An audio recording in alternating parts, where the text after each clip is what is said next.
I love that they're continuing to fire away. I love that this just shows that they're, gearing up to defend this title and get 3 in a row here.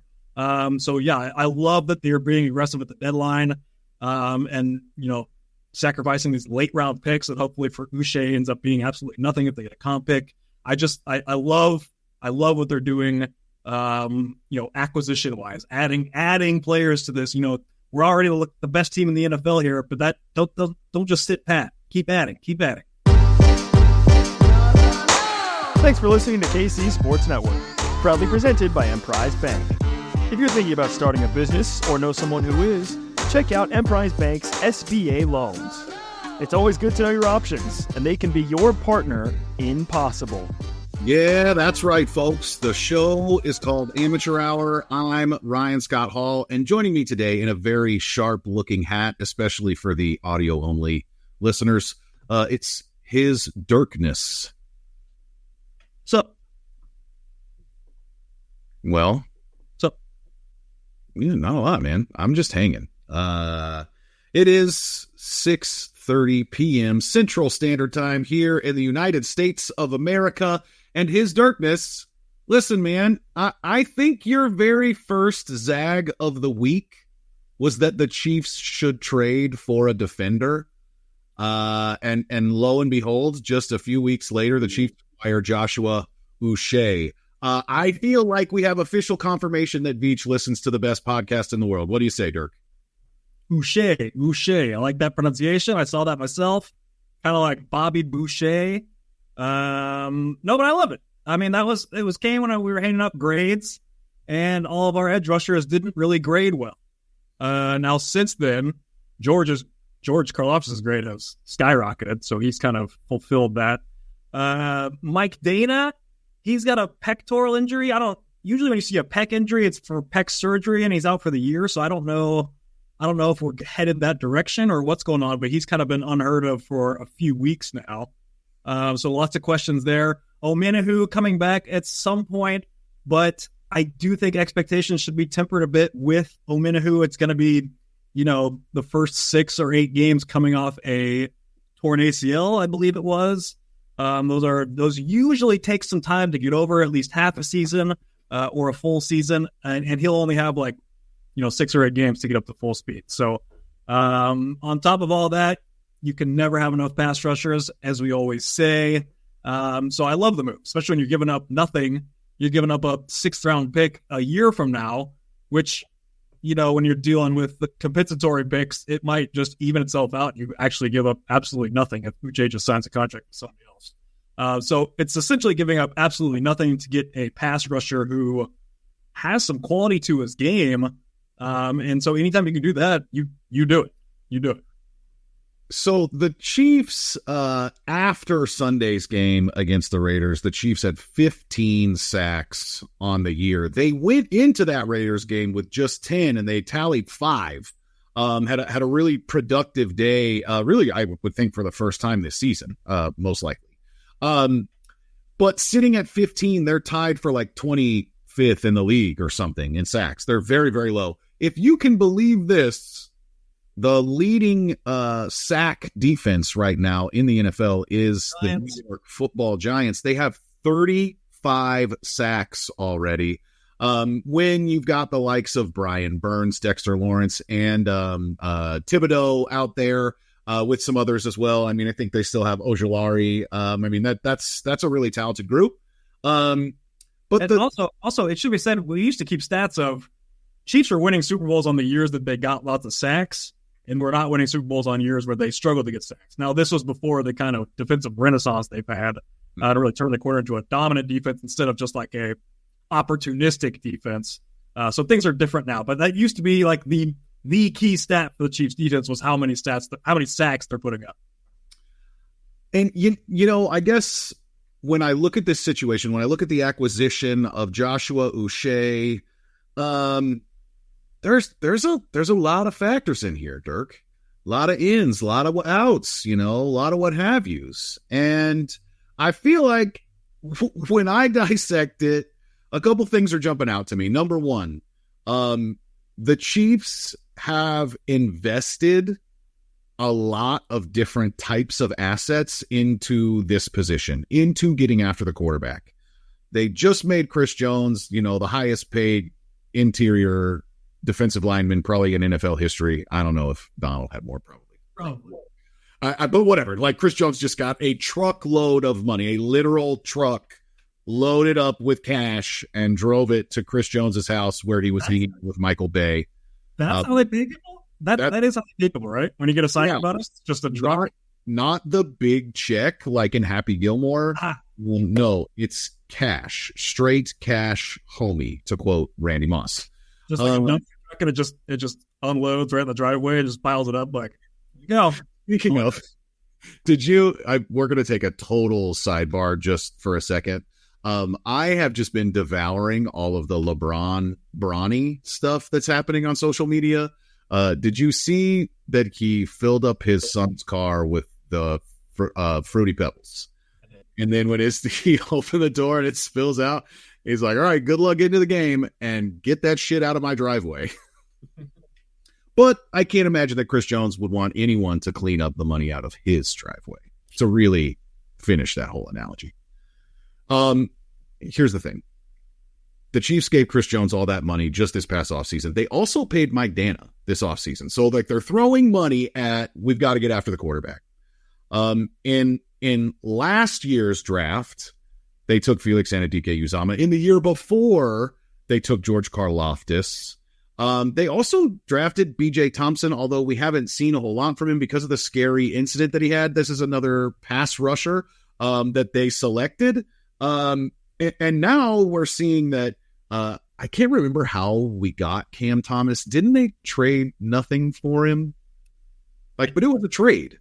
I think they traded for him. Which I didn't realize until I saw it on Twitter like this week. But I think we did, trade something for Cam Thomas. I believe they traded for Cam Thomas, and he hasn't really. I haven't seen him play. I think he's been active a couple times. I haven't seen him play. And now we've got another acquisition. The thing that I think we should all really like about Joshua Uche is that the play style is very different from anybody that they've got. The size, the speed around the corner, something that he's adding quick pass rush wins. To complement all these other guys. I mean, my God, it's he's a weapon. He is an absolute weapon. And I also think that when we compare him to some of the other things that they've done, like two 21-year-old edge rushers, at least as rookies in Karlaftis and FAU, or even Cam Thomas, a guy that has had a little bit of production, but not really quite yet. Uche to me feels like an established pass rusher. Like a guy that has a profile. People know who this player is. And he brings something a little bit more oomph to the table in a way that I think is going to make this defense the best defense in the NFL already, even scarier for opponents. Yeah, and I mean, all his PFF numbers are really good, like his pressure percentage numbers. I was kind of surprised that his snap percentages were so low. It's like 35%. Throughout most of the season. So this guy is we're talking a pure pass rusher, not going to be in there on rundowns. And because of that, his percentages are really good. And I was kind of blown away by his highlights, by how good he looked and how available he was and how cheap he was to get. I was amazed by how quick those wins were, because we talk about that quite a bit. Like George Karlaftis, especially that rookie year, he had some numbers, but not a lot of those quick wins. It was more like hustle stuff. We kind of wondered if that would ever develop, and it kind of did over year two. And he came along a little slow this year, but then the last few weeks, George has really picked it up, and we've seen a few of those quick wins. But, I mean, you can never get enough of those. And so I think they'll just be throwing him out there on passing out. He'll have way more opportunities. He's playing with the Patriots, who, I would bet the Chiefs have spent more time winning this year than the Patriots have the last, year and a half. So he's going to get way more opportunities from being in front and just teeing off in those third down snaps, pass rushing snaps, up two scores, all that kind of stuff. It seems like he is much better suited to play for this defense than he is for a Patriots defense, which is oftentimes trail. When I try to kind of evaluate the move, how this might affect some of the other players, or what it might even say about some of the other players on that defensive line, we talked on last week's show about what good we're seeing from Felix and the fact that he's essentially become a weapon in in run defense. I feel like he has been a part of the Chiefs being good defensively against the run. But obviously he hasn't really developed as a pass rusher just yet. And with that being the case, and I think that they brought him in, like what they saw in him was that ability to corner, the ability to be that traditional fast around the edge pass rusher. The fact that it's not there so far, it feels like, Uche might be a little bit of a Band-Aid on that, because they tried to plan for it, right? Like they attempted to do this. And you can even say the same thing about, acquiring a guy like DeAndre Hopkins or whatever as being a result of Sky Moore not being the player he was supposed to be when they drafted him. Like they have tried to fill those roles through the draft, and the guys that aren't working out in some ways, it seems like maybe these moves are trying to address that. I don't think that needs to be necessarily a knock on Felix, but I do like that it shows some aggression from Veach and some self-awareness that like this role will help put us, where we're actually trying to be, instead of maybe waiting for a guy to develop in this really crucial season, chasing a three-peat. Yeah, and I guess I kind of skipped over Felix when I was assessing the entire roster there, but Felix actually had, 64% of the snaps this week. I would bet that's probably the highest he's ever played, unless like that backups game that we played last year. But outside of that, I mean, I've been clamoring for more Felix because he's looked good when he's out there, and we finally got to see it. And I don't think he did anything wrong. I thought he showed a couple flashes in this game as well. So I think his play is picking up, and it is weird because I don't really like grind a tape or anything, but like my perception of him coming in was like he's going to be a speed guy around the edge. I just kind of felt like that was most of his highlights from college, and that's almost been like the worst part of his game. I mean, and this run defense is coming on strong for him. So I think I want to continue to see more of him. It's strangely like he might become like the early down guy, where Uche becomes like the late down guy, which isn't something that I don't really imagined. But that might be where we're at. But I think he'll continue to get snaps. You're just in trouble here with Dana being out. He was supposed to be like the snap seed. You're supposed to have George and Dana kind of eating up snaps here, and then kind of sprinkle in Felix and Aminahu. And that really hasn't come to fruition. So they just kind of needed like another body to be able to throw in there, especially for these money down. But also, you talked about like these assets that we're throwing at defensive end.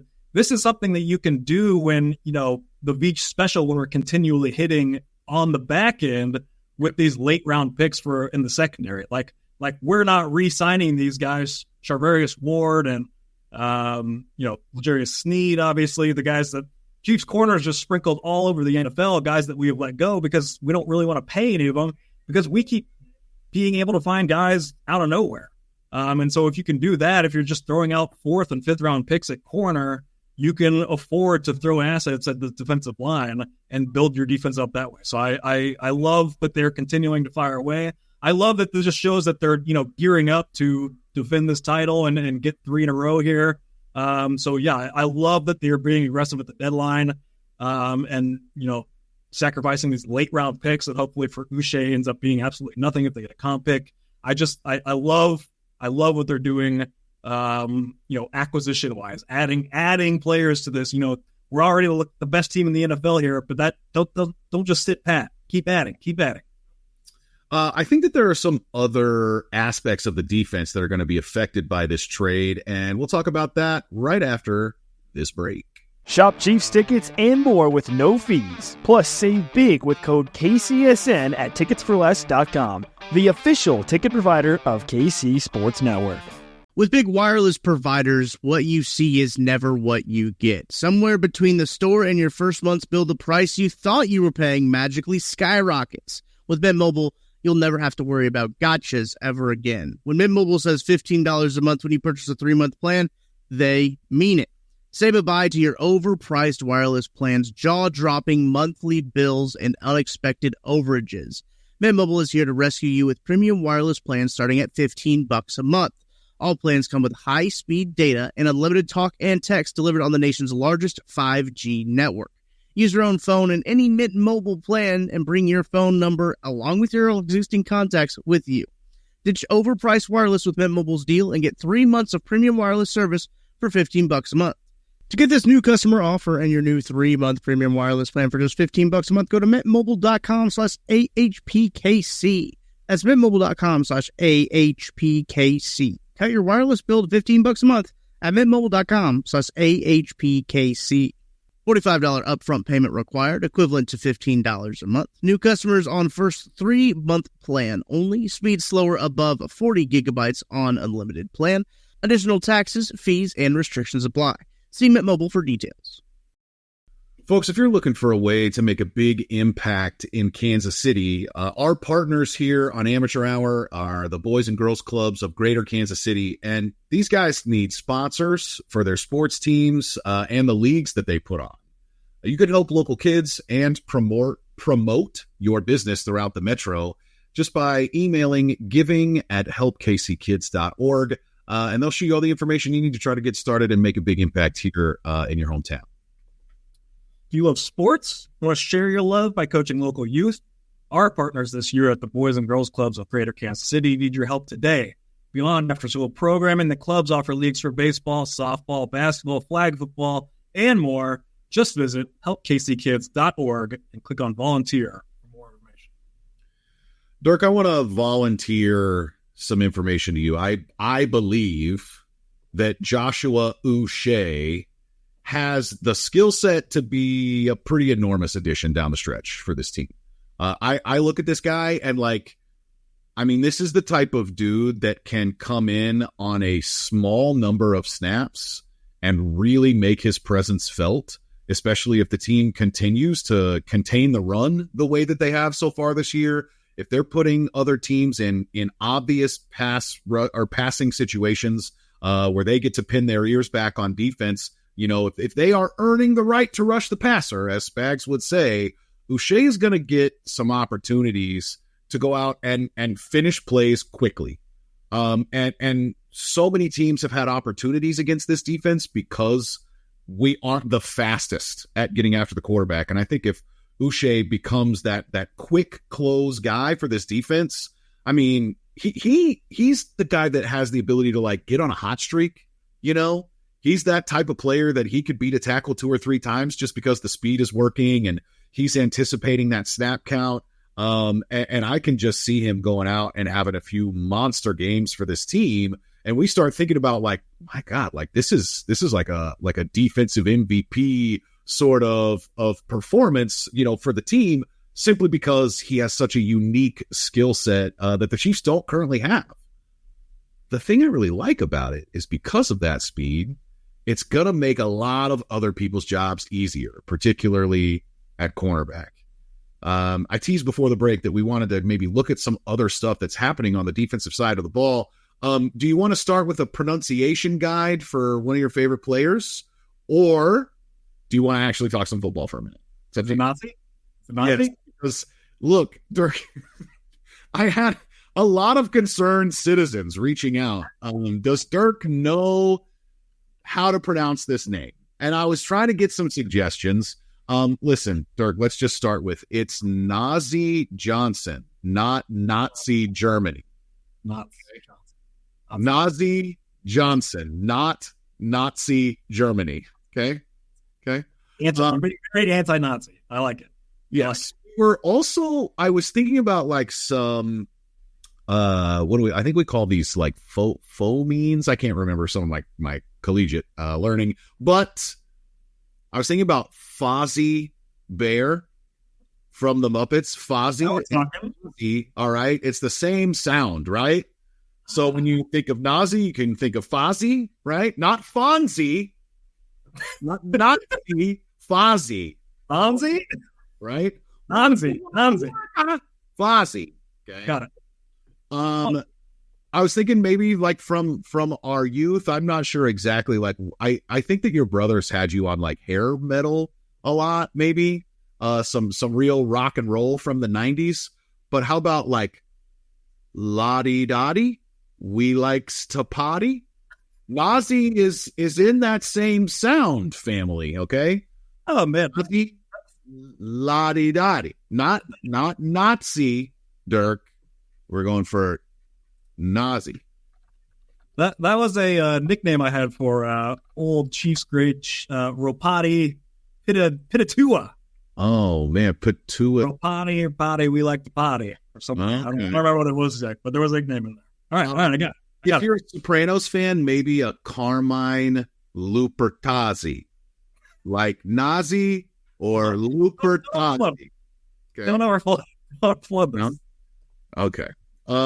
Also, Nazi got concussed. And That's a downer. A player who I'm going to start calling the Deuce, Joshua Williams. Wait, is that a referendum on his play? Yes, the Deuce. Yeah, it's not good.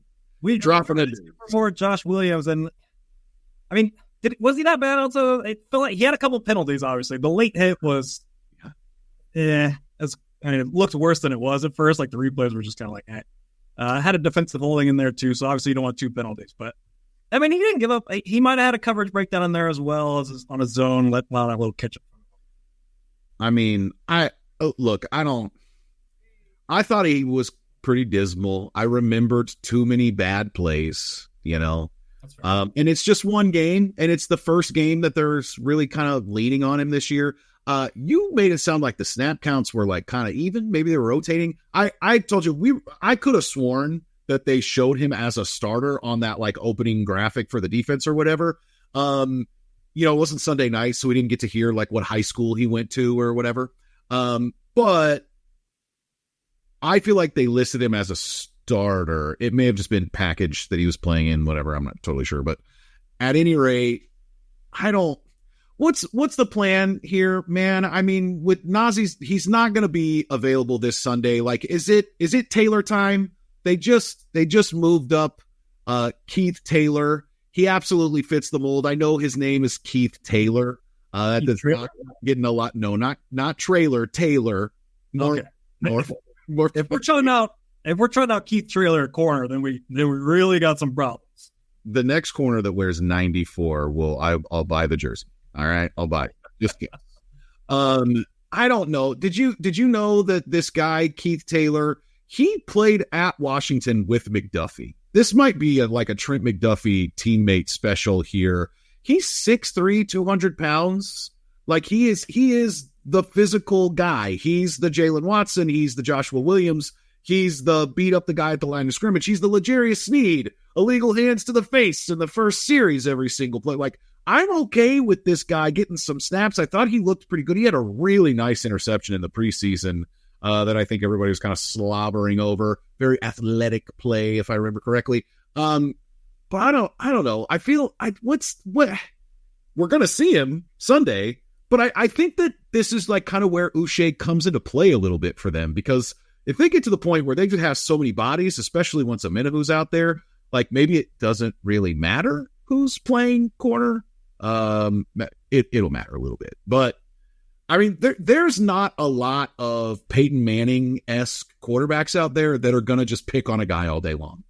I don't think that like CJ Stroud has that in him yet. I don't think that Lamar is going to, target Joshua Williams 19 times in a game or something. Maybe I'm wrong, but I don't know if it's a weakness that the Chiefs have to worry about that much. And it's almost like they tried to cover it up with Uche. You kind of picking up what I'm putting down there? Yeah, no, I'm with you. I mean, I feel like Burrow would kind of do that. He would kind of pick up young Watson and Williams when they were young. If they make the playoffs. Yeah, so I mean, that's I kind of wonder, we kind of thought we theorized before Jalen Watson got hurt that we didn't want to see him get hurt because so much of the Spagnuolo defense is about trusting the corners. And the defense worked really well last year because they had Snead and McDuffie, and they had the ultimate trust in those two. So you could do all kinds of stuff up front because you trusted those two. This year, they weren't sure if they could trust Jalen Watson to the fullest degree of those two. He probably earned that trust through the first 5 or 6 games, however long he was healthy, and then you lose him. And so now, I don't know if the Chiefs are at a point where they do trust the back end. Obviously, they trust McDuffie. They're going to trust Reed and the safeties back there a little bit. But the corner 2 and 3 position, you saw it already get picked on a little this week. No matter if it was Nazi or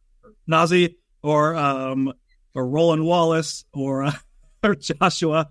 But I wonder if we're kind of seeing a change here if Spags almost gets less aggressive because he doesn't trust these guys back here. And that means they would have to win up front, with only rushing 4, maybe do that more often than the Spags bags that we're used to. Because we kind of saw it was a meaningless touchdown at the end of this game, but like their final touchdown was an all-out blitz where they're in cover 0 and it's just kind of each of their corners kind of on an island.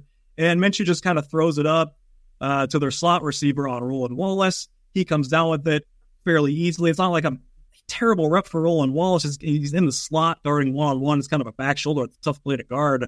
But he does give up the catch and the touchdown. And so you kind of wonder if Spags is at a point where he's comfortable dialing it up as much as he wants to with the, talent that they have on the back end now. So I almost wonder if that kind of brings to kind of a philosophical, like maybe I'm not going to empty the bag as much on these blitzes or bring just one less guy so that we have protection behind these corners that we do not fully trust. So that we're now, you don't just empty the bag automatically and win the play. Like, say Lamar escapes a little bit and now all of a sudden we got, a potential wide open receiver running downfield for a 70-yard play. Like this can be a complete game changer if you don't trust these guys in a one-on-one situation. So I'm wondering if, that's the thinking. Like it's kind of tough to add a corner like mid-season. You don't see a lot of cornerbacks getting traded, at the deadline or anything like that, especially with a scheme that's probably somewhat complicated like Spags is. So I wonder if that goes into it, and so they're feeding the front instead of back. I mean, I don't know if Nick Jones has anything. He's been in the system for a couple of years. He's still on the practice squad. I believe he was on the roster last year because Najee was hurt. So like as a 6th round pick or whatever, he made the team last year. They also have on the practice squad that dude Darius Rush that was here, and then I think a team picked him up or something. He was like an early pick that got cut, injuries maybe, I don't know. They have some corners, right? Like they have depth at the position, guys that they can move on to the team.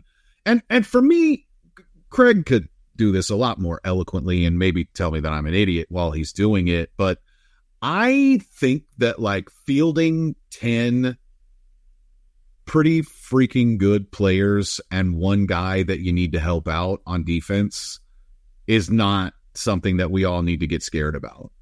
Well, what if I say it's 2 guys? I mean, I don't know if we trust the corner 2 or corner 3 at this point. I mean, it's not like. I mean, I think that's fair, but because of the way that they can cover the slot, like we may not, you may not, but I would think that whether it's a combination of these guys or what, but like I'm looking at, Chamari Connor. Maybe we need to change his name to Chamari Corner, see if he can play a little more corner for us. We'll see. But whether it's Connor or maybe they'll use some Jaden Hicks in there, I think that they can use a Brian Cook or a Justin Reed. Like every safety can kind of cover the slot. They can also just kind of use some of these zone looks because so many of these guys can blitz too, and linebackers can drop and defensive linemen can drop. Like Spags will confuse the hell out of anybody that he's playing against. And so, I mean, honestly, dude, like we've probably even had a play where Felix covered the slot already, right? Like it's there. I think in the aggregate, you can hopefully kind of make up for it because Spags just has so many weapons, I guess. Well, I mean, you saw Reed in the slot in this game. He gave up a touchdown. He didn't look very good doing it.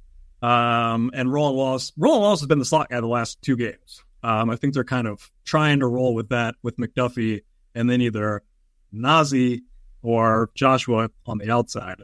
So I think they're trying to make that the base defense, the third corner, and he slides inside there.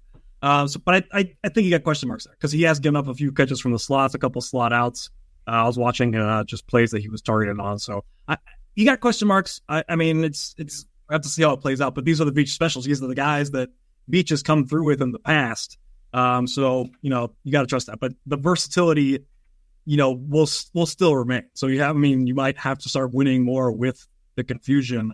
But yeah, I'm still worried about what that leads to in the back end if you get in one-on-one situations. Don't fully trust them in those situations. Before we talk about the offense, we might as well round this out and talk about the linebackers. Did you see Drew Tranquil's social media posts after the game? No. But I did see Drew Tranquill playing deep safety a couple times. I wanted to bring that up too, because you were talking about the versatility. Drew Tranquill, I've seen on 3 different snaps now playing the deep safety like a cover 2 look. It looked like that's awesome. I think that there's like a term for that, like a phrase, some football thing. You know, they like call certain guys like a dancing bear or a plotter or whatever. They got all that football terminology. I think there's terminology for like the linebacker in the cover 2 doing that middle of the field thing. I don't know what it's called. No, not middle of the field. He was playing deep safety. He shot, and he was one of the 2 deep safeties. Because like Tampa 2. Okay. So not just deep middle. He literally, interesting. He had a deep half. That's funny. Spags is crazy.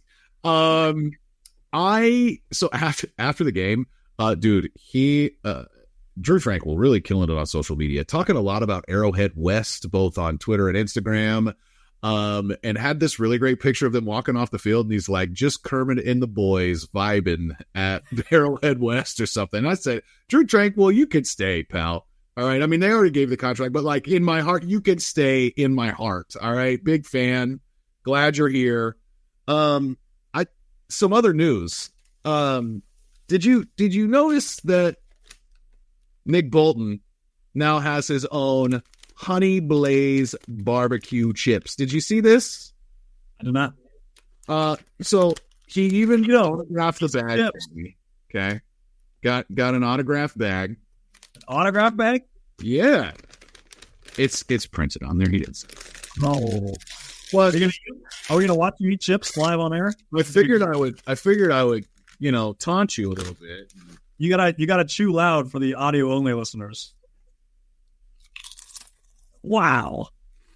Good crisp. Honestly, that's a pretty good chip. All right. I had an old Vienna.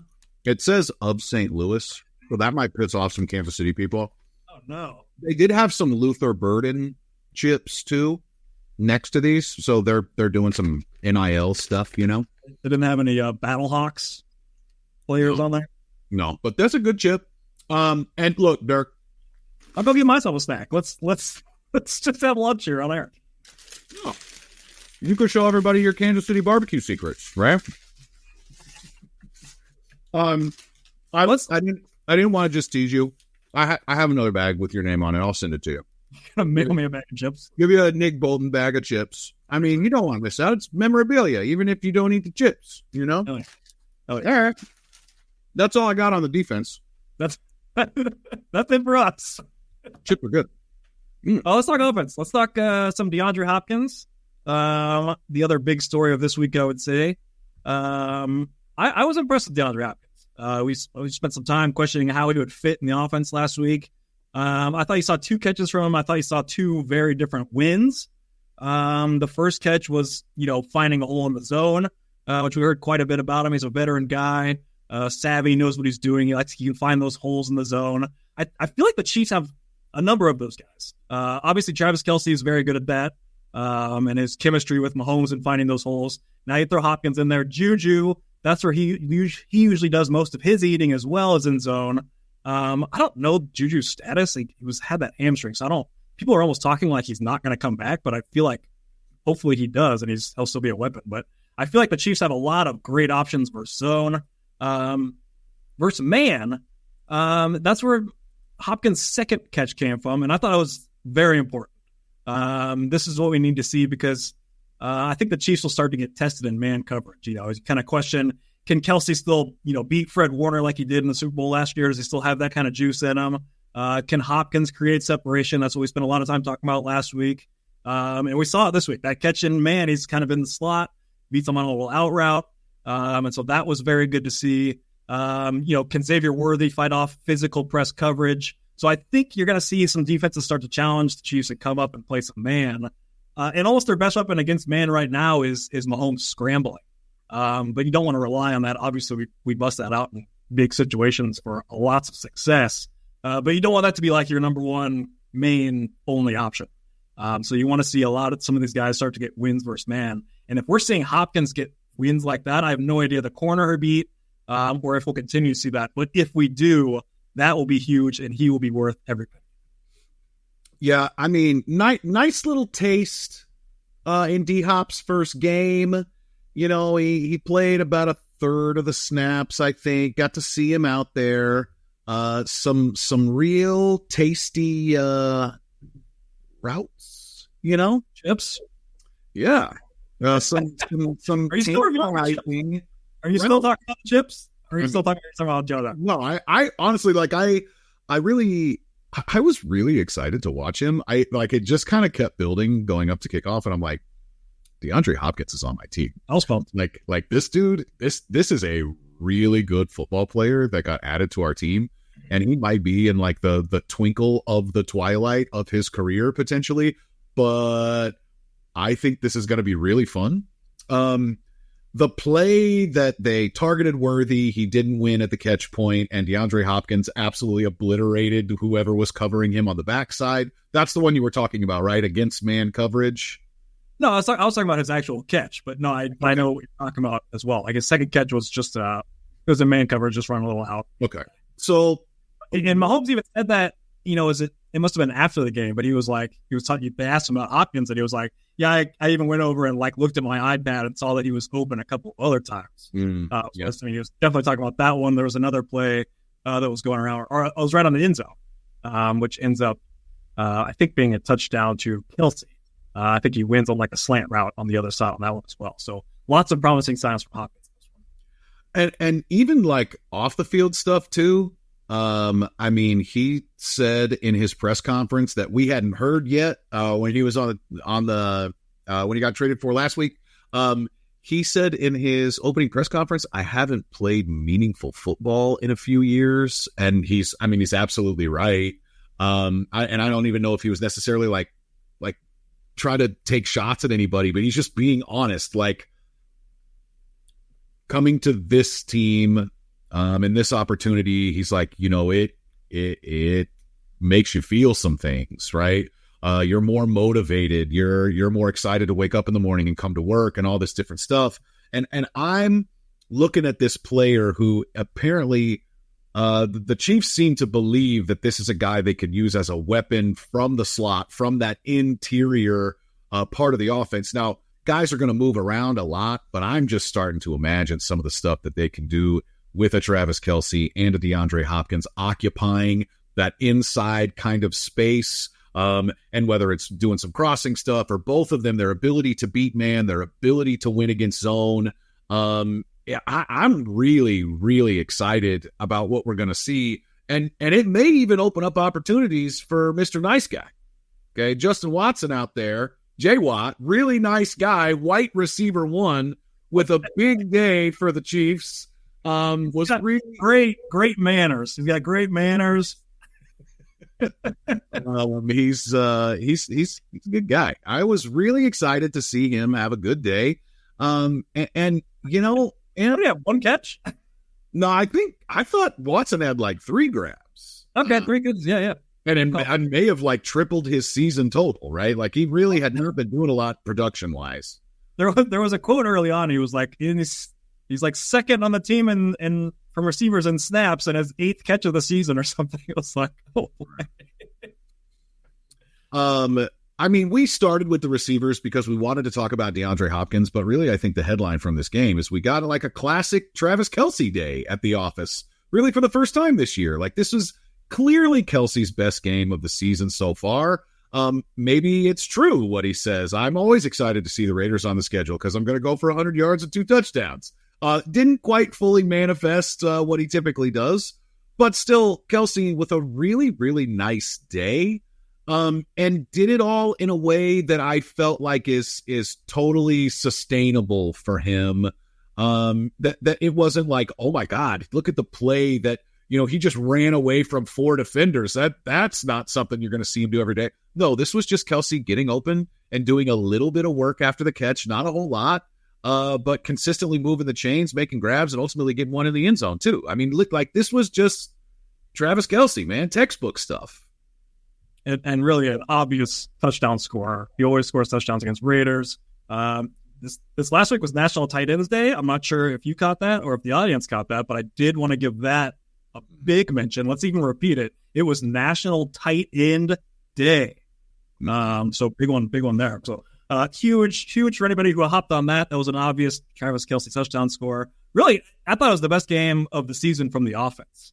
It wasn't like a huge point explosion, but what is my favorite offensive stat? Points per drive. The Chiefs actually put up 3.375 points per drive because they only had 8 true possessions in the game. 3 is the magic number when you're looking at points per drive. 2007 Patriots at 3.19, 2018 Chiefs at 3.12. So anytime you're above 3 in points per drive, you're looking at a very good day. So I would say by far the best day of the season for the Chiefs offense, and by far the best game of the season for Patrick Mahomes. He had an 88 QBR in the game, his highest of the season. He was actually only higher than that once in all of the 2023 regular season. He beat it 3 times in the playoffs last year. He shows up in the playoffs. But yeah, lately the interceptions haven't really been his fault, unlike early in the season when they were kind of on him. And the big stat from the game, the one that really dominated the game and enabled the Chiefs to hold the ball for so much of the game, Chiefs were 12 of 16 on third downs. Now, one of those misses was the kneel at the end, so really you're looking at 12 of 15. And all of those but one were from Mahomes. Mahomes was 9 of 11 on third downs for 9 first downs. He also scrambled for 2 more. I thought it was far and away Patrick Mahomes' best game of the season. This has probably been one of the biggest struggles of the season so far, the first 6 games or so this year. All right, so a few different things in there. First, on Mahomes scrambling. I saw a stat floating around. I can't remember. I want to say it was Mike Sando that originally dropped it. Mahomes has like the highest success rate as a scrambler. But I'm talking about, like, I believe the way the stat was pitched was that Mahomes is like a Mahomes scramble, and maybe even specifically a Mahomes scramble like on third down is like the single most efficient play in the NFL in terms of like getting the first down. He is so like immaculate on these plays. If he takes off on third down, the Chiefs get a first down. That's just how it goes. It is essentially automatic. And we talked for a while last year about him not scrambling very much, and then it started to pop back up a little bit toward the end of the season, particularly in the playoffs, showed that he was willing to move around, willing to go and do what it takes to get the first down. Yeah, I mean, gosh, dude. I think that we need to start maybe repackaging how we talk about these interceptions because the Chiefs are 7-0 this season in games where Patrick Mahomes has at least one interception. So, you know, like, we can talk about how he has more interceptions than touchdowns. We can talk about how since the start of last season, where we were really complaining about the offense all year long, and Patrick Mahomes said he wanted to have fun playing the game again after they won the Super Bowl. But since the start of last season, Patrick Mahomes has 23 interceptions in 23 games. I mean, it's a long stretch. It's not just this year. 23 interceptions over his last 23 games. It's not good, folks. He's been throwing it to the other team quite a bit. But they're winning. So I'm going to stick with for this season. The Chiefs are 7-0 this season in games where Patrick Mahomes has at least one interception. That, I believe, is how we need to package what's going on there.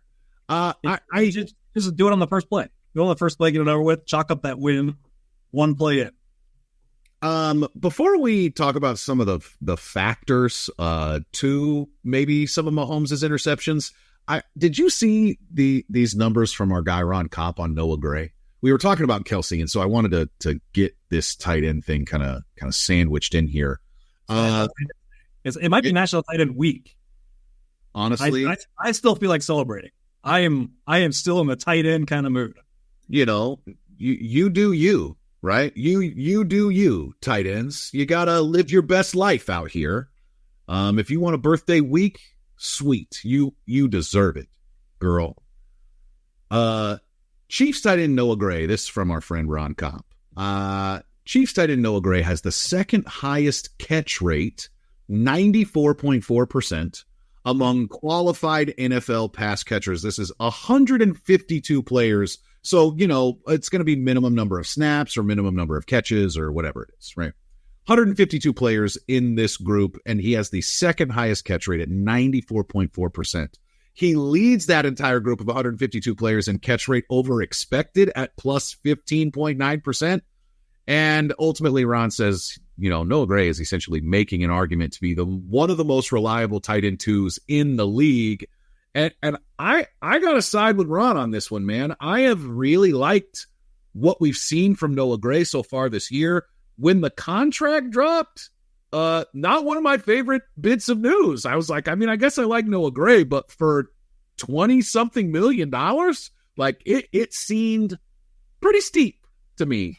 And Noah Gray's out here making me eat those words, eat a little crow, because I feel like he's been consistently good for them in the passing game.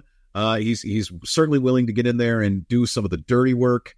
But the Chiefs have really struggled in some of these games. We've talked about how low some of the passing yardage numbers are, but they've obviously been efficient. And Noah Gray, I think, is as big a part of that efficiency so far this year as maybe anybody in the passing game. He's just been really effective at helping them move the chains and kind of keep things moving positively, which is really what the offense has done their best this year, is always just gaining those positive yards. Yeah, we just talked about last week about, you need guys to catch balls. Like you have questions about all these guys. Can Worthy, handle, a starting receiver's load? Travis Kelce, you don't want to wear him down over the course of the season. One guy that you can feed in there that can handle these targets, I think you're going to see continue getting them, is Noah Gray. So I think he's done a good job. He was on the receiving end of one of the classic Mahomes type of plays, where I think you're seeing the Raiders defenders really keying on that Mahomes run that we kind of talked about, where Mahomes kind of goes towards the line of scrimmage, Raiders defenders come up, and then he dumps it off to the guy right over the top of him. You see that twice in this game. You saw that Noah Gray do that. You saw P. Ryan do it, which is something that you always saw Mahomes do with McKinnon. So I think that was a very important play to try and get those guys on the same page where, like, man, just sit right behind the defenders. As soon as they come up and see me start to run, I'm going to dump it off to you, and it can lead to huge plays. The McKinnon, like little play versus Denver where he scampers for, 50 or 60-yard touchdown. This can lead to gigantic plays, and that was always something that Mahomes is just excels at that a lot of quarterbacks just don't seem to get. Like, once you start running towards the line, you see so many quarterbacks just having their mind made up, like, okay, I've started to run, I got to continue to run. Where Mahomes, he always has his eyes on those guys coming up. As soon as they do, he's just going to dump it off for an even bigger gain than him running. And you talked about how, like, his success rate running, almost all of his runs are on third down, and it's almost always just past the 6. He almost always gets the first down, and it's usually on third down. You saw it this week with, a Raiders linebacker who I saw someone tweet out has a 4.5 40 time, and it just completely takes the wrong angle on Mahomes and just, charges towards him, and then all of a sudden he's chasing him. And Mahomes is just able to get by him on like a 3rd and 1 or 3rd and 2, and scrambles by him for one of those first downs. Mahomes always saves his best for when it matters. You talked about those interceptions. I was looking at some splits because I wanted to see, how he did so good on third down this game. So Mahomes, obviously last year, we kind of talked about the stat where he was only above 88 once in the entire regular season last year. He beat it 3 times in the playoffs. Well, how about this season? How about rating by quarter? From first quarter on, it goes 59, 98, 63, and then 120 in the fourth quarter. So saves his best ball for the fourth quarter. How about rating by down? First down 79, second down 83, third down 96. Saves his best football for third down. How about when ahead? His passer rating is 80. When behind, his passer rating is 95. So it's just, you see it time and time again. Mahomes saving his best football. He might have some mistakes in there. They might have, it might not be the Chiefs' offense of old, but when it matters, Patrick Mahomes shows up and plays his best football. And that's what gives you confidence that this offense is going to be at its best when it comes January. You know Patrick Mahomes will be at his best at that time. And so that's why you just continue to believe in this offense, even if it's struggled a lot of this season, having their best game this week, you're going to see them at their best at the season's end. I think he's 32-5 against the AFC West now. Has he lost a road game in the AFC West? one road loss. Was it Denver last year? Would have been Denver last year, right? Is that his first? I don't know if it was on the road. Like, I don't know if he's lost an AFC West road game yet. He has one loss. I know this. It's because he's like 20-1 or something. Okay. I'll look up when it was. I think it was Denver. It had to have been Denver then, because I don't think the Chargers have beaten us recently. And the Chiefs, dude, the Raiders stuff is so funny. Andy Reid tied for the most wins at Allegiant Stadium, as a visitor. They're really good. We lost 24-9 at Denver last year, a terrible game. So I think that is the one. And that was the streak buster too. Had beat them 16, 17 times in a row or whatever. Okay. Let's talk about Travis Kelce. We touched on him becoming the all-time leading receptions guy against the Raiders. Yeah. Passing Tony, right? I think so. Yeah. Yeah. A lot of passing Gonzalez stuff, and I'm not like down on Tony Gonzalez, but good for Travis. Third was Antonio Gates, national tight ends, decade or century. There you go. All right. Let's talk about the left tackle position, Dirk. We have to. Was Wanye's performance against the Raiders as bad as Kingsley's performance against the Bengals? The game that Kingsley got pulled trying to block Trey Hendrickson, was Wanye that bad in this game? I guess I would say yes. It felt the same to me. If it wasn't a penalty, it was somebody beating him around the edge, and he just looked like he was hanging on for dear life. To me, he had 4 penalties in this game. 4 penalties. That's a lot. So it's weird that both seasons he's kind of regressed as the season has gone. Like, he comes in and looks good at the start, and then kind of gets worse as time goes on. And he's also had both of his worst games against the Raiders. So clearly they have a specific way of attacking him that seems to exploit him. I don't know what to do. I will just say, in terms of if you're thinking about replacing him, you're getting close to a time where you need to decide on someone and just move forward. Like, if you put Kingsley back in, it's going to be tough to go then back to Wanye once again. I feel like you're going to have to pick your horse and ride him here at some point. So, like, whatever decision you make next is almost kind of the final one, is how I look at it, because you got to get him up to speed for the playoffs. Like, you just need whichever one you're going with to get as much experience as he can before we get to these games that really matter. So I don't really have much of an opinion on which one to go with, but I do think you need to make that decision soon. Are you leaning towards going with Kingsley? Like, he seems to be the left tackle of the future. That's the idea. Are you ready to just go back to him now? I do think time is of the essence, for sure. They gotta make a decision, and I mean, who am I? You're going to make a decision, guys. But like, tell him, cook him. I want. They better do it before next week. Next week is left tackle day, National Left Tackle Day. They better get that shit in. I want Kingsley. It's what I want. He is the player I want to watch. But I'm open to playing both of them at the same time. I told you before that if we could trench coat them one on top of the other, or if we could like 3-legged race them, I think together they could be pretty good at left tackle. And Wanye did catch that touchdown, so maybe they don't have to actually like be attached at the hip. But I kind of think like 2 for the price of 1 would be really good for both of them. On a more serious note, I mean, truly, I think I want to see the tweets if we're able to play both left tackles. Like, man, another break for the Chiefs. It's like they're out here playing with 12 guys. This left tackle's so big. I don't know what's going on there, but gosh, the refs are just overlooking it. I just I don't think that either player this year is going to be some pristine performer at left tackle, right? Like, you're going to have some issues. To me, I guess the difference between these two players is that Wanye got a chance to start last year, and they ultimately decided we're going to go with the veteran because his play dipped. And then he got the full offseason and everything else, and then comes into this year, and ultimately maybe wasn't the starter week 1 because of injury, possibly, right? Like, that could be what's happening.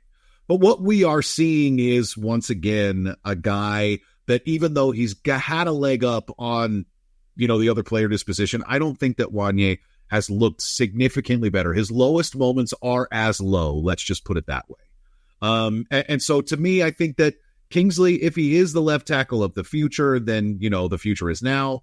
Ultimately, I think that he's a more like a highly thought of prospect. I think he's more well put together athlete. There's just a lot of upside there. And I feel like when I watch Wanye, I don't know, like what him getting better looks like. I don't know like what him maxed out as a player would be. But Kingsley, when I say that, I don't know what it would look like. I say it with anticipation. I feel like he has the ability to reach a ceiling that Wanye doesn't. But that's just the story I'm telling myself. I don't have any proof of it other than, being a 5-star prospect and 21 years old and all of these other things, being, built like a Grecian god left tackle. I don't know. I have wanted Kingsley all year. I wanted him to win the competition. Even if it was because Wanye was hurt, I was fine with that because I just wanted to see him on the field. And so I'm biased, I think. Yeah, that's just the guy I want to watch. So I was thinking maybe it was like a athletic profile kind of thing. So I was looking up their RAS scores real quick, and Kingsley has a 9.38. Looks like Wanye Morris has an 8.35. So that's the score. Like, tests their athleticism without a 10. So Kingsley has a little bit higher profile there. So maybe that leads into it a little bit.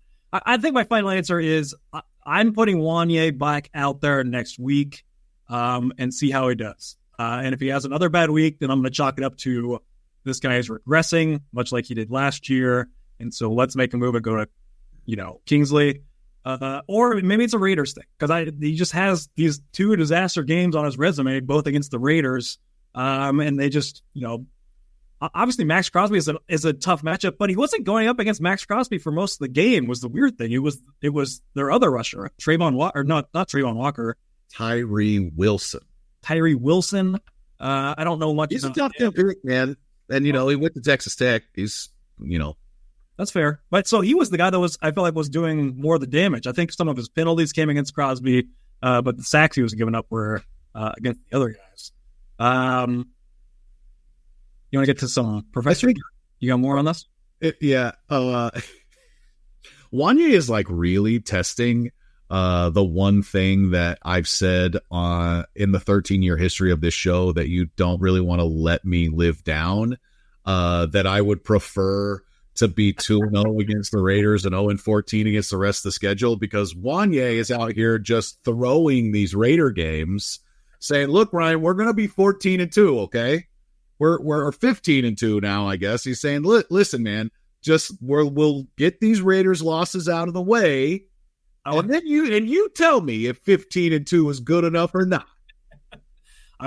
I need the Ryan tweets where it's like, this is worse than 2012. I'm having a terrible time this year. 15-2, throw in the garbage can. I don't want this. I don't know how many listeners at home had Wanye Morris is a his Dirkness plant on the amateur hour bingo card, but I think that might be what we're looking at.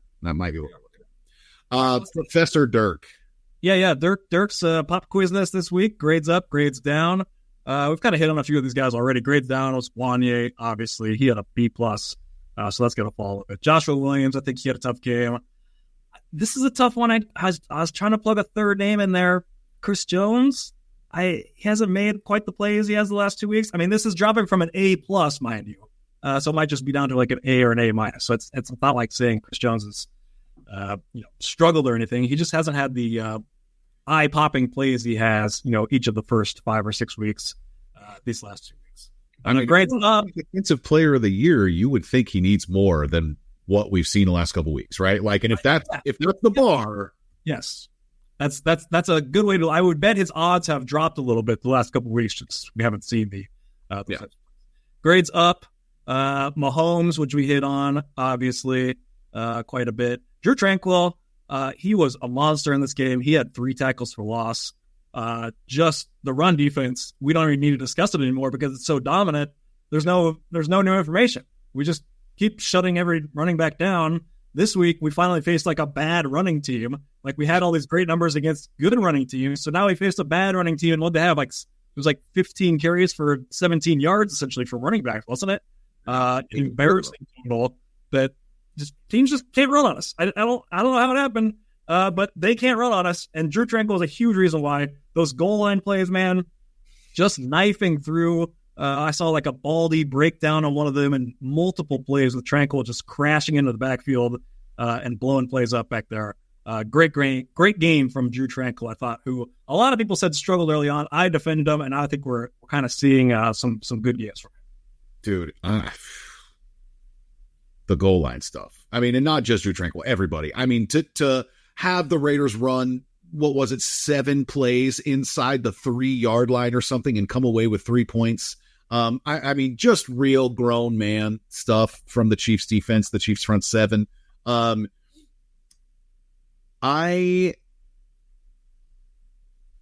don't have anything on Drew Tranquill. I got nothing. I got nothing on Drew Tranquill. Good for him. He had a good game. I was trying to look at red zone sense. All right, the last guy, grade up, someone who we've been hard on, did not have a good grade, and who had a great game this week, deserves a shout-out, Jawaan Taylor, who went up against Max Crosby a lot of the day, did not give up a single pressure to Max Crosby. It was his first game in a number of years where he did not record a pressure in the game. He hasn't had a penalty in back-to-back weeks, so that's a big one. But Jawaan Taylor, maybe finally coming into his own and showing some of the promise that we signed him to with this contract. And that's, extremely important with the struggles going on the other side. Like we had all these Wanya struggles this game, and yet we sit here and tell you that the offense had their best game of the season. So, obviously you can work around that.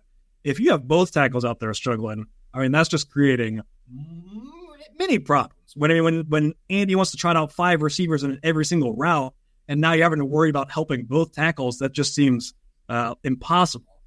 So huge if Jawaan Taylor can kind of come into his own here. This is why I was very heavily betting on Jawaan Taylor at the beginning of the year, and just talking about the Chiefs can't really afford bad money on the roster, and Jawaan Taylor makes a lot. And also, if he's good, then right tackle through left guard are good, right? And then we only have this one thing that they got to think about on the offensive line. And so classic Jawaan Taylor too. We had a classic Kelsey day. This is classic Jawaan Taylor stuff that about halfway through the season, he's like, should probably start playing pretty well. We're starting to ramp up, the fall is falling outside. We're about to turn the calendar into November. And this is where teams tend to start to separate themselves when the weather turns cold and you got to start running the ball and stopping the run and all those cliches about football. The Chiefs are built to do a lot of that stuff, man. We're already doing it. We're already playing fall ball. Already playing fall ball is right. Are you suggesting that there's a Jawaan shutdown mode like Andy and Spags? That Jawan's like, okay, week 8. That's when I start trying. That's when I start breaking out the good pass protections. That's what all the great veterans do, Dirk. They just flip the switch. Okay, we've seen it. We've seen it before. I want one final note. I don't really know where his grade is. Probably not very high. But I think it's important to say, as much as we like Kareem Hunt, and the efficiency was down a lot this week. As much as we like Kareem Hunt, as much as we all hope to see a healthy and effective Isaiah Pacheco before the season is over, as much as I think a lot of people look to Samaje Perine and say, there's a lot of meat on that bone. Maybe we could figure out how to incorporate him a little bit more. I think that Carson Steele still has a role on this team. When he's not fumbling, he is a really effective runner. A guy that was fun and exciting in the preseason.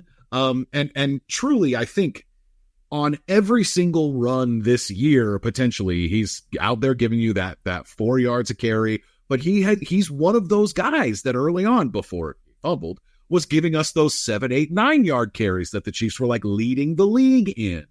I think that they're going to have to call his number plenty of times before this season is over. So I just want them to keep him engaged. I do. I worry about the health of these guys. I worry about the long-term viability of some of the players at this position.